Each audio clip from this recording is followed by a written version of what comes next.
હવામાન નિષ્ણાંત અંબાલાલ પટેલે વધુ એક આગાહી કરી છે। ગરમી અને વરસાદને લઈને અંબાલાલ પટેલે આગાહી કરી હજી થોડા દિવસ સુધી ગરમીનો પ્રકોપ વેઠવો પડશે।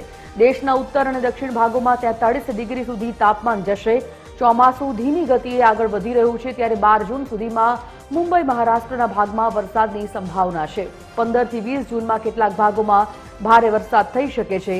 14 અને 15મી જૂને બંગાળના ઉપસાગરમાં ખાસ સિસ્ટમ બનશે। આ સિસ્ટમને કારણે ગુજરાતમાં પણ વરસાદની શક્યતા રહેશે। 18 થી 22 જૂનમાં ગુજરાતના ઘણા ભાગોમાં ગાજવીજ સાથે વરસાદ થશે, તો ભરૂચ, અંકલેશ્વર, સુરત, જંબુસરમાં પણ ભારે વરસાદ રહેશે। મોરબી, રાજકોટના અનેક ભાગોમાં વરસાદ થવાની સંભાવના। તો ચોમાસું ધીમે ધીમે 22 તારીખ સુધીમાં ગાજવીજ સાથે આવશે। હમણાં વાવેતર કરવાથી જીવજંતુ પડવાની પણ સંભાવના છે। જુલાઈ માસમાં પણ ચોમાસું સારું રહેવાની શક્યતા છે।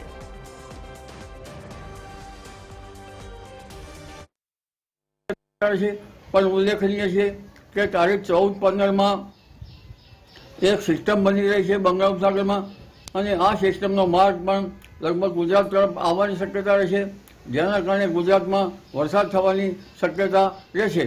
એટલે હમણાં જે વરસાદનું વહન છે એ જબરું છે, અને તારીખ લગભગ 12 થી 15માં ગુજરાતના ભાગોમાં વરસાદ આવશે, દક્ષિણ સૌરાષ્ટ્રના ભાગોમાં વરસાદ આવશે, દક્ષિણ ગુજરાતના ભાગમાં વરસાદની સ્થિતિ રહેશે, અને ધીરે ધીરે આ ચોમાસું આગળ વધશે।